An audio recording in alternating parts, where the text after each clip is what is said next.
Hello और स्वागत है आपका। आज हम एक ऐसी रियल और डीपली इमोशनल कहानी पर बात करने वाले हैं जो आपको अंदर तक झकझोर कर रख देगी।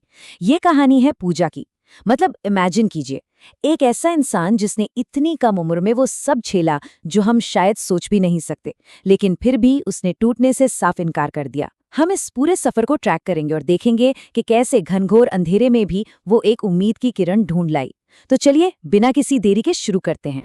ये कहानी सिर्फ मेरी नहीं है, ये उस हिम्मत की कहानी है जो टूट कर भी खड़ी हो जाती है। जरा सोचिए इन शब्दों के बारे में। ये पूजा के अपने शब्द हैं। और सच कहूं तो ये सिर्फ एक पर्सनल स्टोरी नहीं है, बल्कि ये इंसानी जज्बे की वो मिसाल है जो हमें बताती है कि इंसान चाहे तो पूरी तरह बिखरने के बाद भी खुद को दोबारा कैसे जोड़ सकता है। चलिए अब बात करते हैं उस दौर की जो उनकी जिंदगी की सबसे कठिन परीक्षा थी। साल 2018। सिर्फ कुछ महीनों के अंदर एक 16 साल की बच्ची की पूरी दुनिया कैसे पलट सकती है, ये टाइमलाइन उसी का सबूत है। जनवरी-फरवरी का महीना था जब उसकी माँ हमेशा के लिए उसे छोड़कर चली गई। और पता है, ठीक अगले महीने मार्च में उसके 10वीं के बोर्ड एग्जाम्स थे। अभी वो इस सदमे से उभरने की कोशिश कर ही रही थी कि उसी साल अगस्त-सितंबर आते आते उसके पिता भी उसे छोड़कर चले गए। मतलब एक ही साल में बैक टू बैक इतने सारे झटके, ये किसी भी इंसान को अंदर से पूरी तरह खत्म करने के लिए काफी हैं। अब आप खुद को उस सिचुएशन में रख कर देखिए। माँ के गुजर जाने के बाद और बोर्ड एग्जाम से ठीक पहले पूजा के दिमाग में क्या चल रहा होगा। एक तरफ तो माँ की यादें थीं, वो भयानक सन्नाटा और घर का वो खालीपन था जो उसे खाए जा रहा था। और दूसरी तरफ था उसका फ्यूचर, उसकी किताबें। वो रात के 3-3, 4-4 बजे तक जगी रहती थी। कई बार तो रोते रोते किताबों पर ही उसकी आंख लग जाती थी। ये एक ऐसी साइलेंट जंग थी जो वो हर रात खुद से ही लड़ रही थी। लेकिन इतने भारी दुख और उस डरावनी खामोशी के बीच जब भी मन में ये ख्याल आता था कि मैं आखिर किसके लिए पढ़ूं, क्यों पढ़ूं, तो उसके अंदर से सिर्फ एक ही आवाज आती थी, मम्मी के लिए।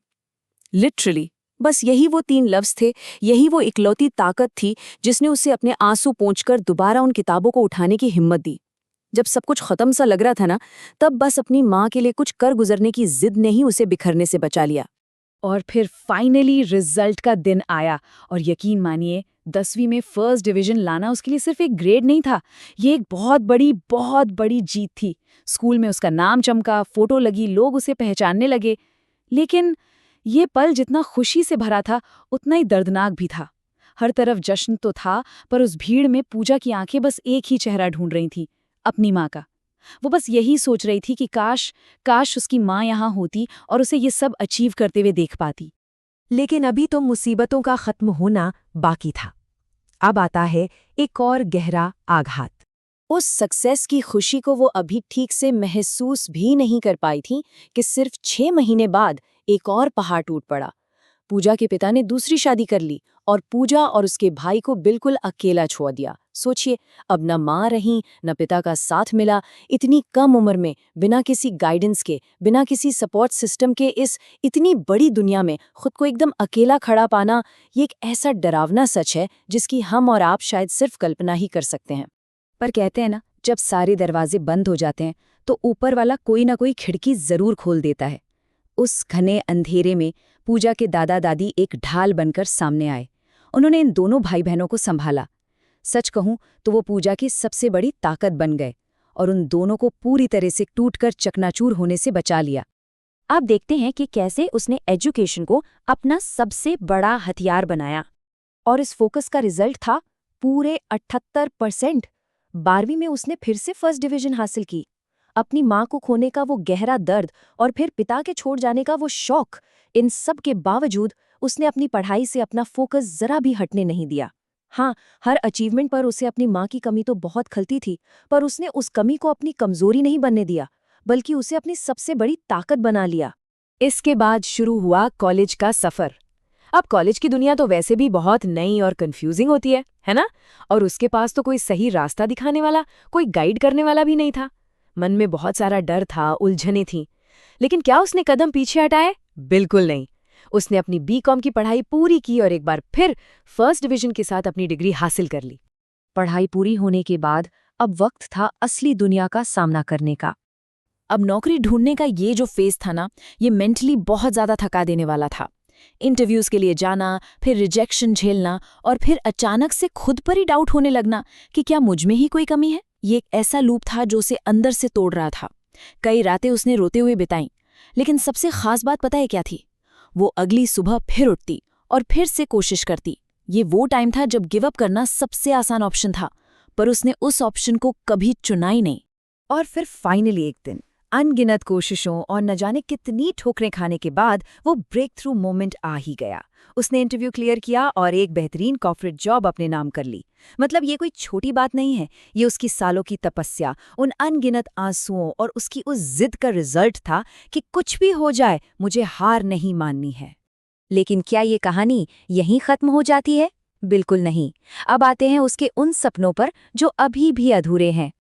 अगर ये कोई आम कहानी होती तो शायद हम कहते कि चलो भाई जॉब मिल गई, हैप्पी एंडिंग हो गई। पर पूजा के लिए ये एंडिंग नहीं है। जॉब मिलने के बाद भी उसकी मंजिल बहुत आगे है। वो आज भी गवर्नमेंट एग्जाम्स की तैयारी कर रही है।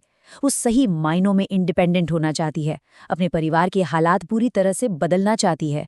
और सबसे इम्पॉर्टेंट बात, उसने ये एकदम क्लियर कर दिया है कि वो अपने करियर और सपनों के साथ कोई समझौता नहीं करेगी। इसलिए फिलहाल शादी का तो कोई प्लान ही नहीं है। वो अपनी शर्तों पर अपनी लाइफ डिजाइन कर रही है और अपनी माँ के देखे हुए हर एक सपने को सच करने की तरफ तेजी से बढ़ रही है। उसका जो अल्टीमेट विजन है ना, वो बहुत ही पावरफुल है। एक ऐसा दिन जब वो पूरी दुनिया घूम लेगी, अपने सारे सपने अचीव कर लेगी और जब वो आईने के सामने खड़ी होगी तो खुद की आंखों में आंखें डालकर पूरे प्राउड के साथ कह सकेगी, यस मैंने कर दिखाया। और उसे पूरा यकीन है कि उस दिन कहीं बहुत दूर से ही सही, लेकिन उसकी माँ उसे देखकर मुस्कुरा जरूर रही होंगी। और बस इसी एक वजह से वो हर दिन अपनी माँ से खामोशी में एक वादा करती है, मम्मी मैं अभी भी लड़ रही हूँ और मैं रुकूंगी नहीं, आपकी पूजा कभी हार नहीं मानेगी। ये एक बेटी का उस माँ से किया गया प्रॉमिस है जो अब इस दुनिया में नहीं है, लेकिन जिसका वजूद आज भी पूजा की रगों में एक अटूट साहस बनकर दौड़ रहा है।